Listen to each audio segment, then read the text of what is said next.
Thanks for having us today. I didn't bring a PowerPoint. I've got some bullet points though, and to kind of let you know where we are transportation-wise in Georgia today.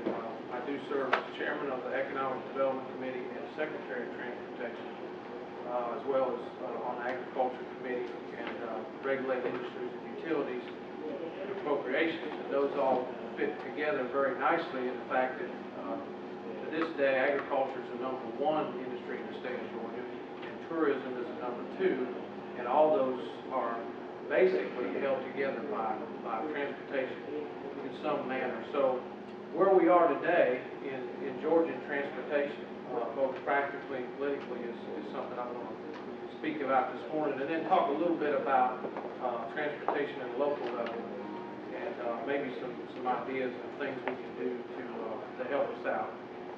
First of all, we know for a fact that approximately 80% of voters in Georgia think that there's a problem with our road transportation system.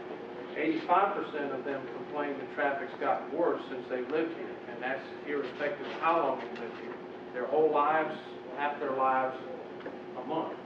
So the perception is that it's bad and continues to get worse. 66% of businesses think that transportation is the biggest problem facing Metro Atlanta. In 1990, there was estimated 24 million hours in traffic delays, and by 2003, the number had increased to 104 million hours. In 1990, there was about 16 million gallons of wasted fuel because of that delay, and again in 2003, that number is bumped up to 71 million.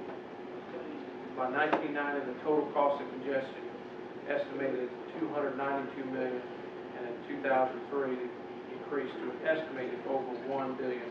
So you can see from an economic development standpoint, wherever you're at, it's a very real and growing problem.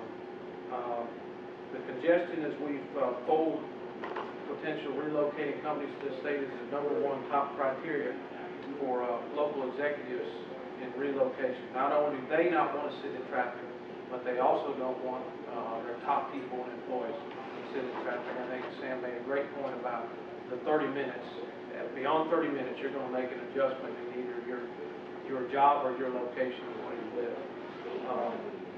Over the last 10 years, we've gone in Atlanta to becoming the 4th worst in the country as far as congestion, and our region as a whole is challenged because of that in attracting and retaining companies.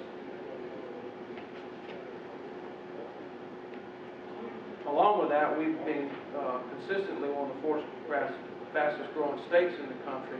So you see that there's a train crash in the making right there when you have those numbers colliding. And that the demand on our infrastructure has increased more than 40% across the state and 60% in the metro area in that same time period. The future demand is staggering as far as what the expectations are of people. By 2030, it's projected that the state's going to grow by 4 million people, and half of those will be in the metro area. Increasing congestion is going to be 20% during this time, and unfortunately, that's even with the planned investments that's on the books now from the DOT. Personally, I have a huge problem with the government planning to spend the billions of dollars that we have, approximately $50 billion, on the next 25-year transportation plan, and it still is a plan to fail, and I think that needs to be recognized. It's unacceptable to me and a lot of my colleagues. One of the questions is, well, how do you get around there? Where do you go?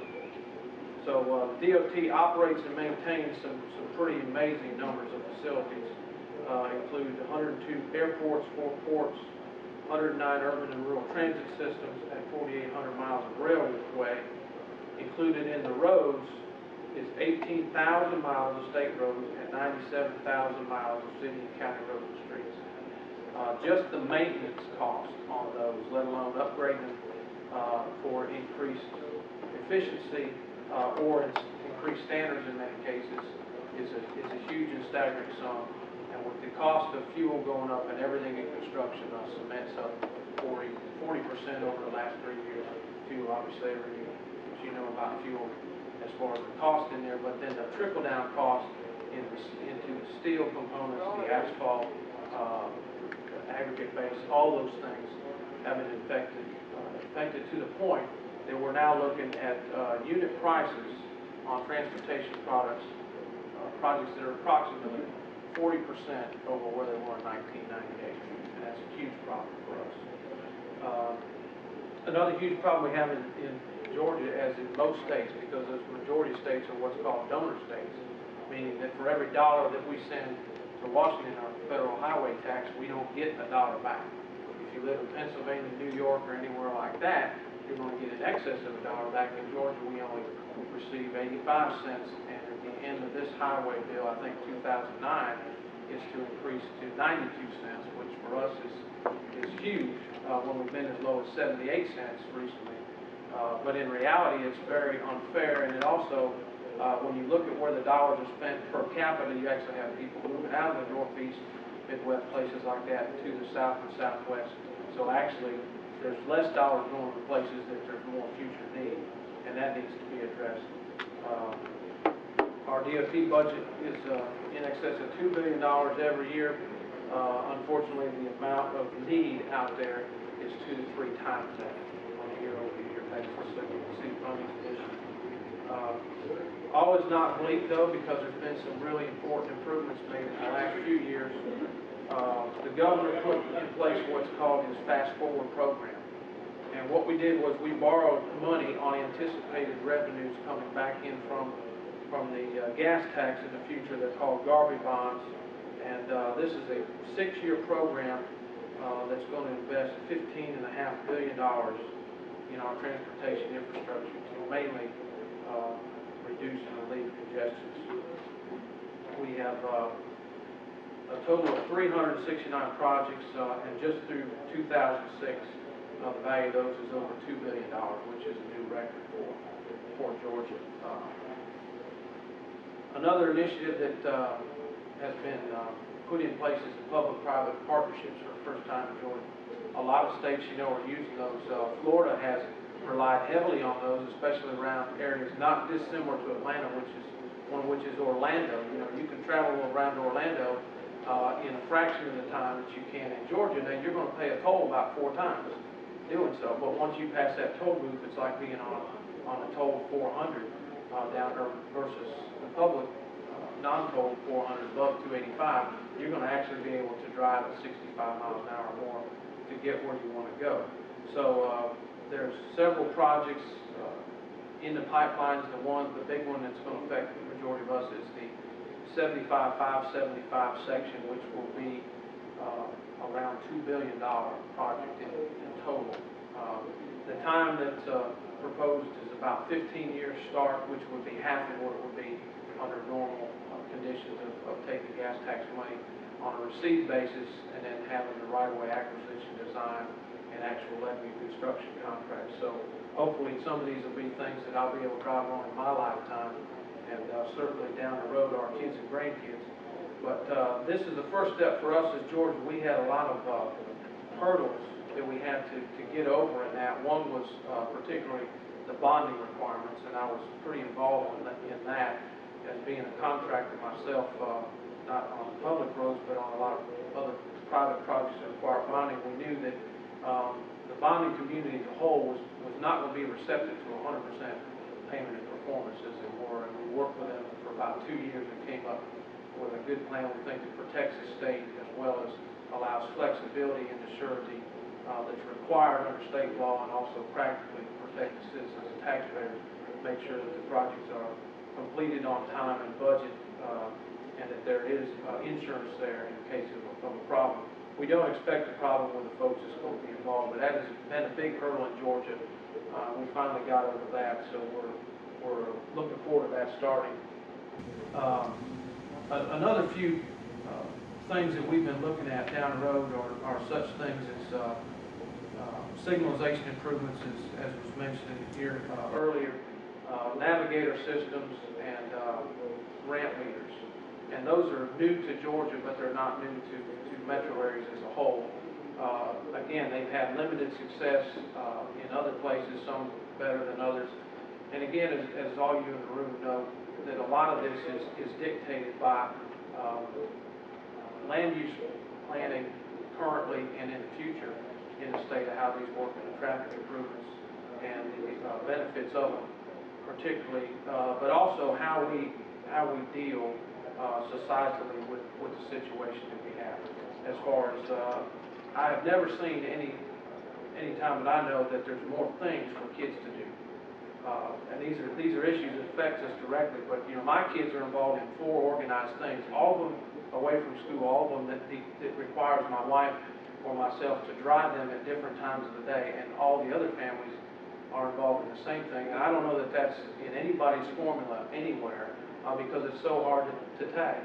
And so some of those things are going to be important to take into account down the road. But we have discussed things such as congestion pricing and tolls outright, as well as public-private. Both those that will be perpetually in the private sector and the ones that would revert back to the public sector in some amount of time. And there's political implications on some of those as well as practical. One of the things that we face that most of y'all probably don't face, maybe except for Matthew there, is the political side of this stuff and the perception with the public.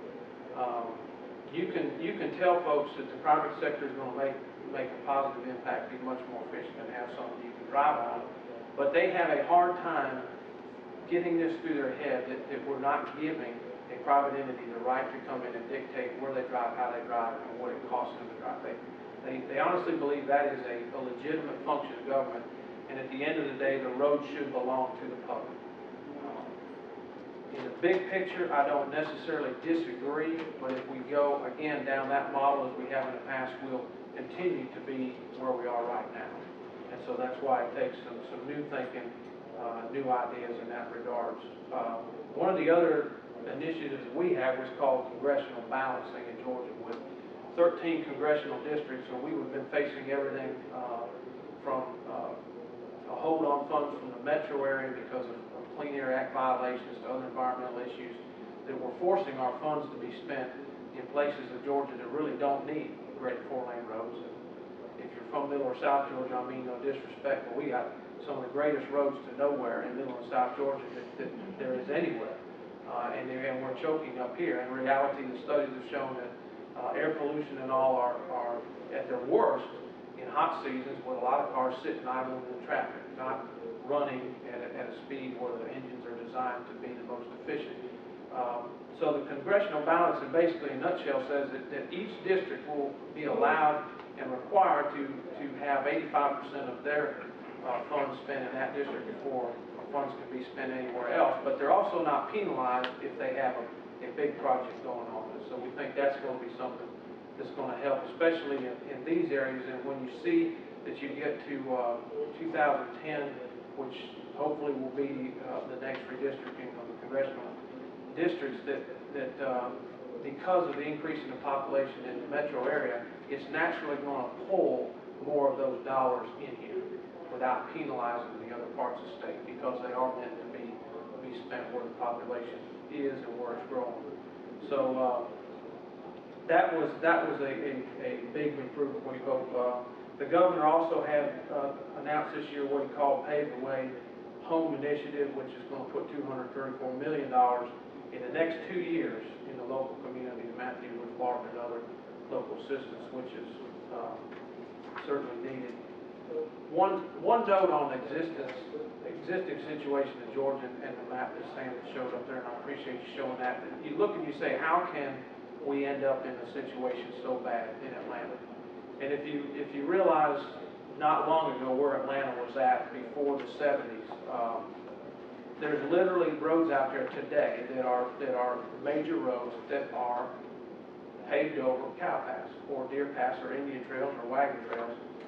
Even some of them to the extent that they have no base on them, because they were at first tar and chip, and then subsequent layers of pavement. Sometimes a stabilization process went through an additional wearing surfaces, but we literally have roads that go from Joe's house to Sam's house, and that is our infrastructure. You know, interspersed with a few of the big federal projects and some of the big state projects. From a public policy standpoint, you know, just personally, you know, I and many of my colleagues believe that the government should do few things and do only those things that individuals or other groups in the communities, private sector or charitable organizations can do, cannot do efficiently. But the things that you do as a public sector, you should do them very well, and that's expected. And unfortunately, this is one that we don't do very well. And with the map that Sam showed up there, I think it's pretty evident where we are. How we get out of here certainly is, there's a lot of different ideas out there. But the entire concept, I think, of how we navigate and how we get to where we need to be needs to be discussed from the public policy sector. Basically, if I, as an individual, can negotiate with my neighbors to cross their property through treaty or easement or whatever to get to the places that I need to get, I don't need the government building roads and taxing me to build those roads. When I can't do that, though, and I need the government to come in to do it, I need them to do it timely, efficiently, and in the most cost-effective and environmentally protective manner. And I think those kind of should be the criteria that we set up when we look at these proposed solutions for the roads in any way. Because above the level of the actual means and methods to make the improvement, comes the political side as well as the overlying public policy side. And I think that's important that we recognize that. All that being said, and then getting back to the point of our social habits and social structure, when we drill down to the local level, and I think that was the title here for local transportation, we have tried everything that's inside the box as far as new developments in these growing areas and so forth, of individual developments providing infrastructure, counties bonding and building infrastructure ahead, impact fees, which, depending on where you are in that, have been successful or not successful. For the most part in our area of the state, impact fees have not been successful as far as the intended underlying legislation, which was to build that common public infrastructure, water, roads, and sewer, which was necessary when growth was on this side of the county versus this side of the county to level the playing field. The other initiative that they have in Florida that's worked very well is the community development districts. We're hoping that bill gets through this year through the Senate. It made it through the House last year, but in a nutshell, it's from the standpoint of impact fees, which is in principle I'm against because they're after the fact. They tend to be punitive and charge one person for something that everyone uses just because they bought a new house or new doctor's office, whatever it is. The community development district looks at the area as a whole and says what is going to be the development in here, and what is going to be the assessment to all the people in there that are going to be using that development. And the unique thing is that it builds that development of the common infrastructure out ahead of the growth. And I think that's going to be the key, whatever we do in Georgia, is that if we don't get some of the new infrastructure out ahead of the growth, we're going to be continuing to chase our tail, and we're never really going to be where we need to be. Personally, I don't think that widening a lot of these roads that are, again, paved over cow paths, and now we're going to add lanes that are up to state or federal specs to those, but basically in the center, you got a paved over cow path that still goes from Bob's house to Joe's house. I don't think that that's the most prudent way to spend the money. I think the overall plan that we have, combined with the local initiatives and the opportunity to influence land use through the direction of the infrastructure, is probably the best way that we can do it. So I will your time is just up.